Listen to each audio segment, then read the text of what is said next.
चाइनी project जिसमें वैज्ञानिकों द्वारा क्वांटम कंप्यूटर के द्वारा एलियन से संपर्क किया गया और उनसे जो सवाल जवाब किए गए उसमें से चंद एक बहुत कम मुश्किल से 5-7% की जानकारी निकल कर सामने आई है, वो मैं आप लोगों के साथ शेयर कर रही हूँ। इसी सिलसिले में उस एलियन के द्वारा डेजा वू के विषय में बताया गया कि एक्चुअल में ये डेजा वू जो होता है ये क्या है और क्यों होता है।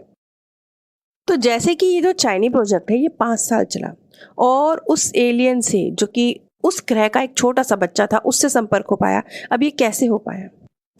ये संपर्क जो उस प्लेनेट का टाइमलाइन है और जो हमारे प्लेनेट की टाइमलाइन है ये आपस में मर्ज हुई हैं और उस 5 सालों के वक्त में उस प्लेनेट के उस एलियन बच्चे से संपर्क हो पाया है। अब ये कैसे हुआ? उनका कहना है कि जो टाइम है वो एक सर्कल की तरह चलता है, वो शून्य से शुरू होता है और वापस शून्य पे ही खत्म होता है, जिसे हम कहते हैं कि एक काल चक्र पूरा हुआ। और जब ये टाइम जीरो से, ये काल चक्र पूरा होकर जीरो से फिर से स्टार्ट होता है, तब अगली डायमेंशन शुरू हो जाती है। यानी आपके प्लेनेट ने ग्रो कर लिया है और अब वो अगली डायमेंशन में चला गया है। और कई बार जैसे आपका प्लेनेट है उस पे कोई समय चल रहा है, कोई और टाइमलाइन चल रही है, और आप ही के जैसा एक दूसरा प्लेनेट है जहां पर कोई और टाइमलाइन चल रही है, लेकिन ये टाइमलाइंस कभी कभी आपस में घुल मिल जाती है, मर्ज हो जाती हैं। अब यहाँ पे क्या हुआ है? यहाँ पर भी तो टाइमलाइन मर्ज ही तो हुई है, लेकिन एक ऐसे प्लेनेट और ऐसे एलियन से हुई हैं जो हमसे बहुत आगे हैं, बहुत बहुत बहुत आगे हैं। वहां पे क्या क्या है वो भी उस बच्चे ने, एलियन ने बताया, वो मैं आपके साथ फिर कभी किसी और वीडियो में शेयर करूंगी। लेकिन जैसे उससे संपर्क हो पाया, लेकिन वो एक अलग डायमेंशन, अलग प्लेनेट से ताल्लुक रखने वाला, लेकिन टाइमलाइन मर्ज हुई तो उससे संपर्क हो पाया। इसी तरह से कई बार जब आपकी टाइमलाइन मर्ज होती है और ऐसे प्लेनेट पर होती है जहां आपकी जैसी ही डायमेंशन है, और जब ये टाइमलाइन आपस में एक दूसरे से मर्ज होती हैं और एक दूसरे को क्रॉस करती हैं और हमारा प्लेनेट जिस ऑर्बिट पर घूम रहा है और किसी और प्लेनेट की टाइमलाइन भी उसी ऑर्बिट पर आ जाए, तब इस तरह से 2 टाइमलाइन आपस में मर्ज हो जाती हैं। और अगर ऐसा हो जाए तो एक व्यक्ति दूसरे व्यक्ति मतलब दूसरे प्लेनेट की टाइमलाइन में जंप कर सकता है। वैसे तो ये हैरान कर देने वाली जानकारी है, पर यहाँ पर अगर हम बहुत सरल भाषा में कहें तो वो ये कहने की कोशिश कर रहे हैं कि जब इस तरीके से टाइमलाइन मर्ज होती है तो आप एक प्लेनेट पर हैं, तब आप किसी और प्लेनेट जहाँ की वो टाइमलाइन मर्ज हुई है वहां पर पहुंच सकते हैं, यानी किसी और प्लेनेट पर पहुंच सकते हैं। अब ये बहुत हैरान करने वाली बात है, यानी आप इस प्लेनेट से गायब हो जाएंगे और आप दूसरे प्लेनेट पर विद्यमान होंगे। जहां तक उस प्लेनेट का सवाल है जिसके एलियन से हम संपर्क कर रहे हैं, वो तो इस चीज में मास्टर हो चुके हैं, वो चाहे तो आसानी से एक प्लेनेट से दूसरे प्लेनेट की ओर जा सकते हैं, लेकिन हम अभी इसमें मास्टर नहीं हुए हैं। हमारे लिए तो ये कोइंसिडेंट जैसा होगा।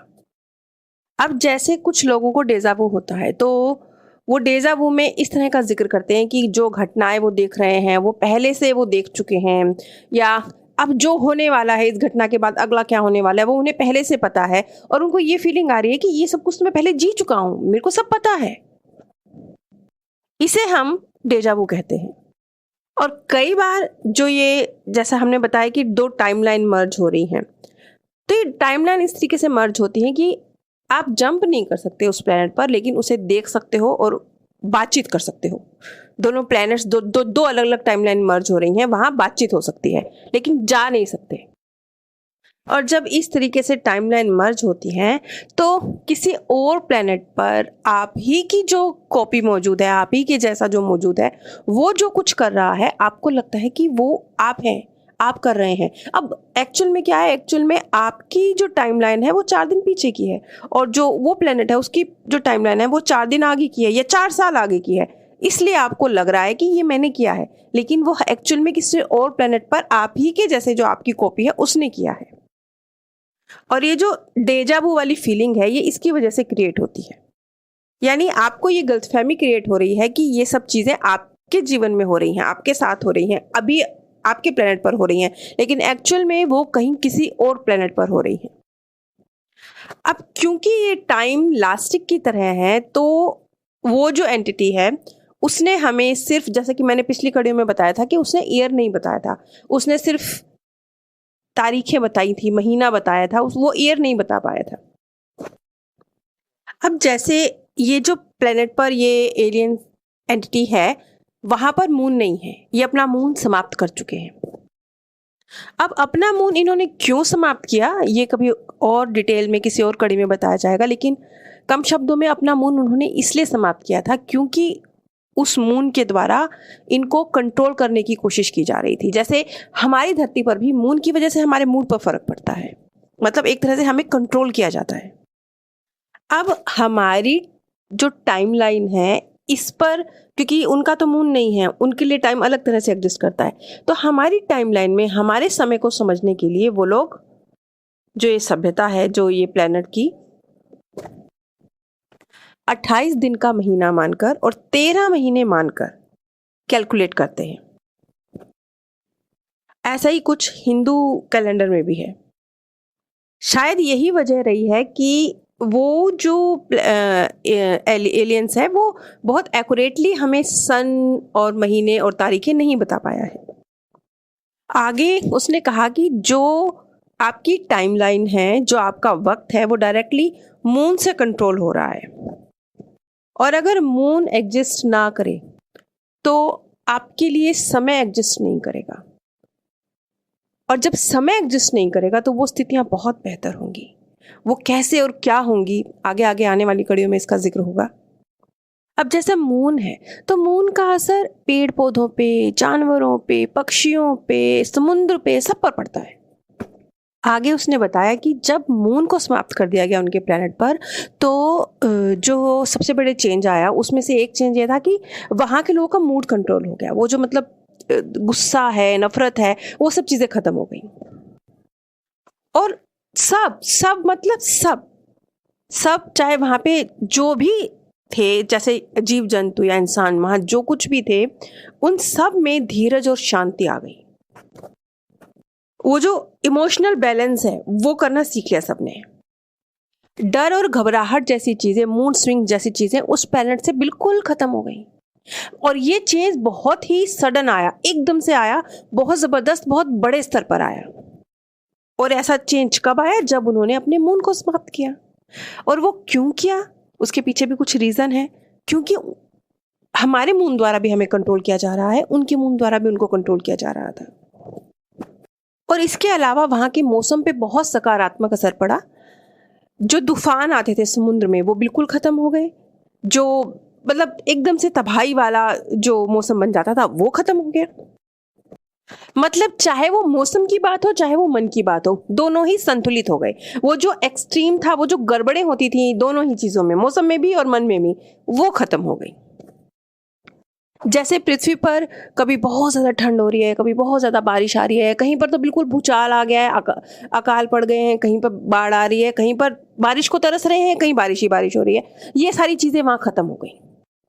वहां इतना मौसम में स्थिरता आ गई, बैलेंस आ गया।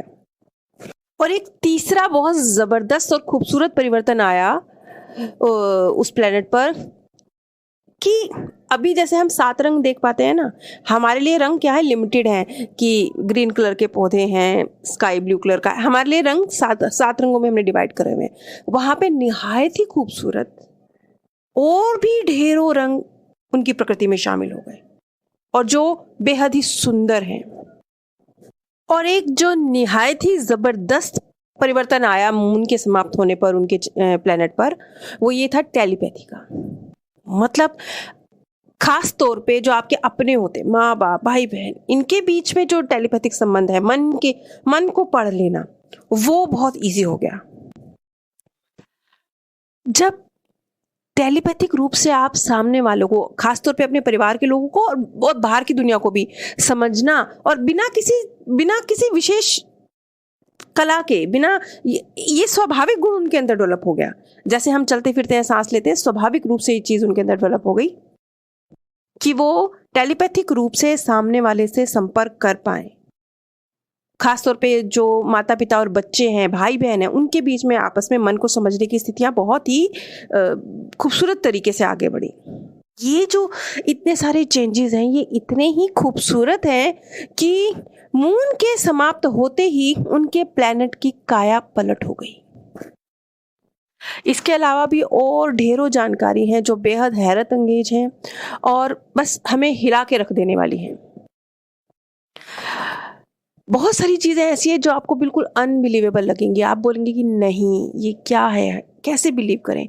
हाँ, हमारे लिए अनबिलीवेबल हो सकती हैं क्योंकि हम इस माया जाल में हैं, लेकिन फिर भी इस कुदरत ने, इस क्रिएटर ने हमें इस लायक समझा कि हम इतनी नई अनोखी जानकारियों को कितने सरल सीधे भाव से समझ पा रहे हैं, ये हमारी खुशकिस्मती है। अगर आप मेरे द्वारा शोक सभा जैसे चौथा, 13वीं बरसी आदि पर शांति संदेश चाहते हैं तो नीचे दिए गए व्हाट्सएप नंबर पर संपर्क कर सकते हैं। आप सभी पर परमात्म सौंदर्य, प्रेम और आनंद सदैव बरसता रहे। आप सभी दिव्य परम धाम में